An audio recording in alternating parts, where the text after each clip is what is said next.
All right, welcome back.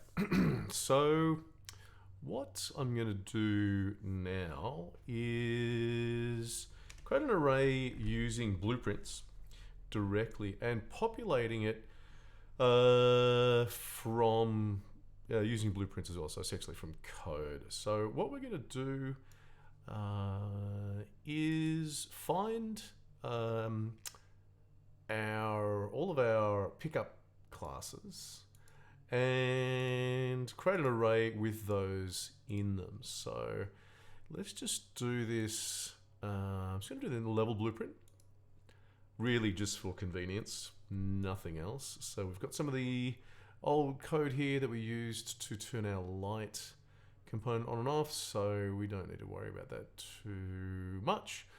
What we might do is over here, we'll just create a new custom event.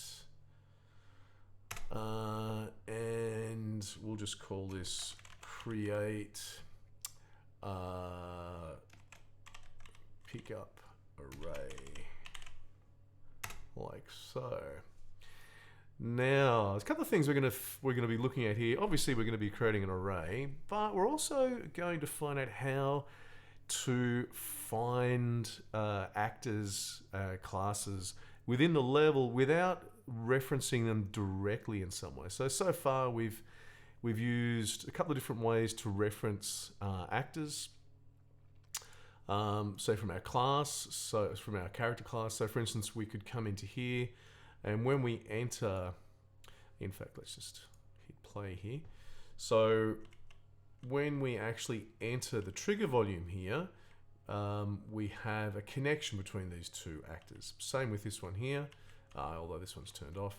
But also when we use our trace, we're also getting a reference to that object. Same thing here as well.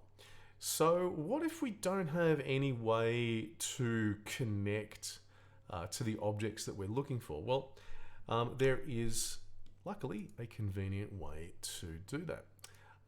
If we just say find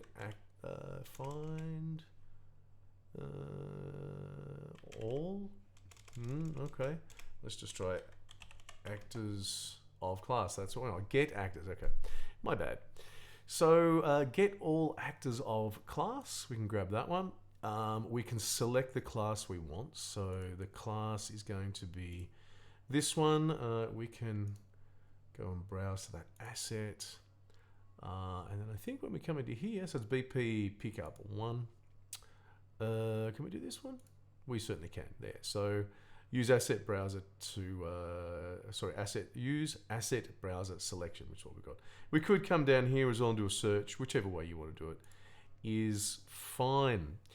So it actually gives us the output of an array. We're going to take that output, we're going to create our own array to do that. So let's just go through here, bang. And I guess, look, the simplest thing would be to just go, hey, give me the actors of this. We're wanting to actually go through and create our own array here, so we're not going to do that. But what we can do initially, actually, just to show you how this is working, what we might do is just drag off here first up. Hang on, what are we doing?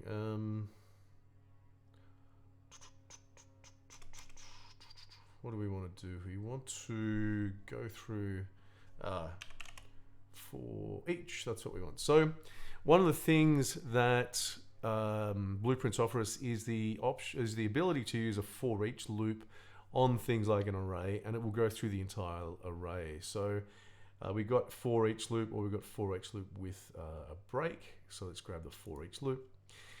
We got an array as incoming. Let's just go into here, and then we got our array element. So that's BP pickup, and we have our index here as well. So let's drag that off and just do a print. Actually, that's not going to work. Why are we doing that? Let's do name. So get display name. and then do print. And the other thing I'm going to do as well, I'm going to append, just drag off here and go append, so we can create an append for our string. And what I will do, just going to hold down Alt and my key to break that. I want that one to go in second. Actually, hang on, what we might do. So we've got the array index, that's going to tell us the number. Pop that in there, that automatically gives us a conversion. And actually that's fine. Let's just do that one. And that's going to print the array index and the display name. So, okay. That's fine. And we must not forget to actually connect it here. So we don't need that anymore. Let's get rid of that. And we just want to say connect this for on begin play, create pickup array. Like so. Compile, save. And now when we run, if we look up here, we have, and of course we lose them because they don't last very long on screen. We can always go to our output log. Oops, don't hit F1.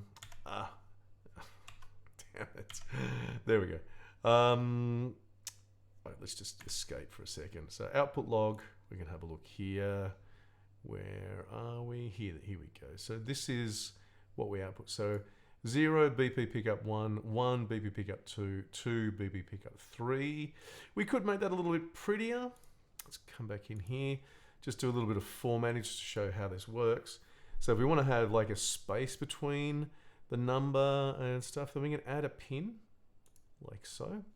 I'm going to move this one. So I'm just going to hold down Alt and click on that and drag that to the final one. And we can define what we're going to get in here. So I'm going to put a colon and a space in there. And I'm also going to make this so it lasts a little bit longer. Let's go 10 so I don't have to go back to the output log. So now when we hit play, and you can see it's nicely done, we get 0 BP pickup 1, 1 BP pickup 2, 2 BP pickup 3. So we're getting these three. These are the ones that we're getting here. And we'll just stop here for a second and then we'll look at how we create our own array and populate it with what we've got here. So we'll be back in a sec.